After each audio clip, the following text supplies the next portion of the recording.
Okay, so as you could see in the last video, the cutter threw another belt. Go figure. So, luckily, the guy that I had come out and change the belt just, a week ago, he came right back out. And he spent many hours looking it over. We had gotten a recommendation or advice from one of our viewers that was having the same problems, that installed or welded a U-bolt to basically act like a brace to hold the belt from flopping around. So I told that to my guy that was here, and he made some guides. He wanted to try and see if he could do it on existing bolts or places that you could actually remove it if you wanted to.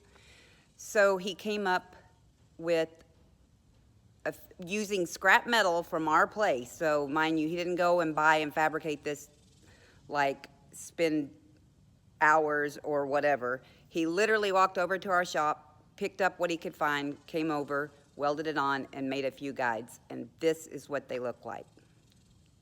The belt will stay on. Yeah.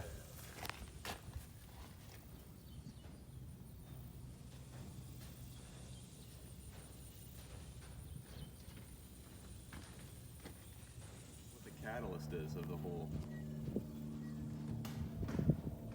You know what I mean? Yep. Exactly. Oh, exactly. Yeah, it's on the other side. There's no way to put it. Yeah, you can. You think one would do the trick, or it still come out anyways? I think the other one is a problem. Probably could be. Okay, so we've got some guides built and placed on the cutter along with the new belts. And we took it to the field to test it out. And as soon as Cody pivoted the cutter, we saw smoke coming out of it. So we stopped and checked that out. And what we discovered is one of the guides was mounted at a pivot point. So when he actually turns the cutter, it was rubbing. So they're in the process of fixing that now, and then we'll test it out one more time. So now this time it mounts and tries to contain the belt from having so much flex. And that actually worked okay. But in the meantime, we discovered what was causing the belt to flex so much. Okay, so I'm starting to get smart, making another trip out there to give them some more water. I filled up their water bottles, and now I also have a big jug of water. So I can just refill them out here instead of having to make 10 trips every couple hours. And also got some strawberries, and looking like we're gonna be out here for a while longer. Got that second belt guide on and continuing to have problems. The belt's now slipping off every time we shut the PTO down. So it's very hot, and I'm trying to use the rest of the day and hopefully figure something out. Got the second belt guide on, and we're giving it a test.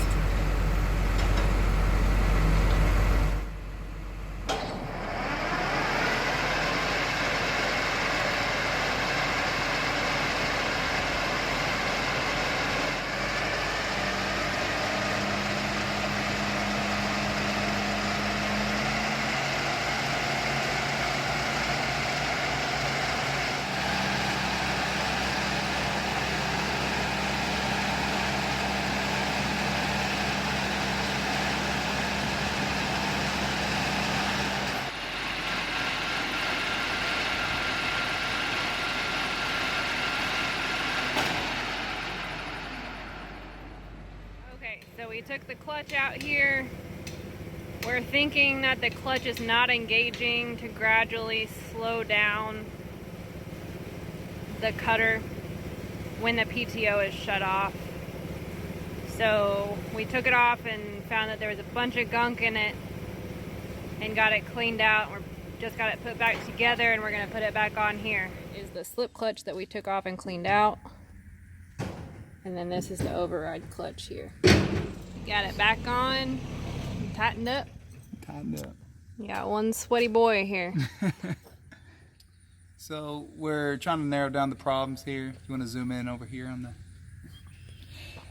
the... we noticed that when we were shutting down the PTO that the belts were pretty much flexing. It was pulling the pulleys, the tensioners, and the belts were coming off, even with the new guide or the belt guides that we got on there. So the guy helping us here working today noticed that the slip clutch wasn't catching, and he said you couldn't hear that little tick tick tick when you're shutting down the PTO, and you'd have to really feather it whenever you were turning down the RPMs and shutting the PTO. So we took this all off and found out it was corroded together, separated it, cleaned it up. The override clutch in here is it was fine. We re-greased it, made sure those little dogs were I guess nice and positioned well and greased up, and we just put it back on and tightened it, and we're about to do a test run. We're about to start her up again and see what happens.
Okay, and so now that we know we have an issue with throttling up and down too quickly when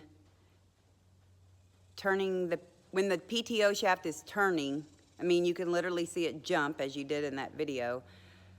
A little more thought was going to go into it. So he is going to, referring to the guy that's working on it for me, call a buddy of his that works on more New Holland than he does. He's mainly a John Deere guy, and make some other calls and see if we can figure it out just a little bit more.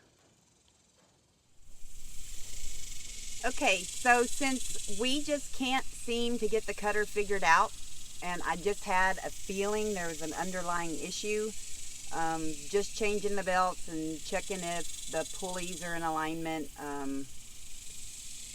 all the normal things that you do, almost maintenance things that you do, haven't worked. And I just had a gut feeling that changing the belt again, I mean, it's more than a gut feeling. It's right in your face. When you keep throwing a belt, there's a bigger issue. So maybe a better way to say it is not that I had a gut feeling, but that I just knew that it was going to take time to get it figured out, and I decided to reach out for help and see if there was anybody available to help cut. so that we could get it knocked down, and that was off of our plates so that we can take our time getting the cutter fixed correctly. So I reached out to a really good friend. He happens to have a position working for a dealer, I'll put it that way, and he also has connections within his family to a business that's very close to us that is pretty big in ag, anywhere from fertilizer to herbicide to, I don't even know everything they do. I'm sure they do a ton, like leasing out equipment, and I still believe they have something to do with grain, and anyway, a big company not too far from us. They have super nice equipment, and when I reached out to him, he got a hold of one of them in the company, and they volunteered to come out and cut. And I cannot tell you how grateful and appreciative I am for that.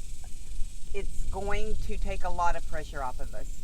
We were really starting to stress. So I asked for help when I really needed help, and he came through for me. They came through for me, and I just can't thank you enough. I can't thank you enough.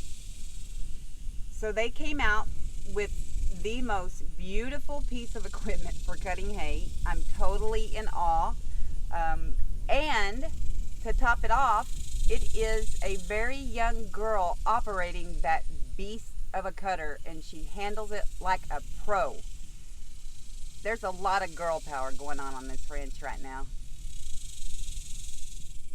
And if this tells you anything about this young lady that's out here cutting for us right now, I'm telling you, look at this.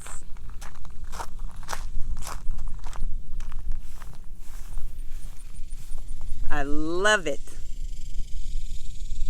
Really amazing gal.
One more thing, I just wanted to let y'all all know that I swapped out my flip-flops for my boots.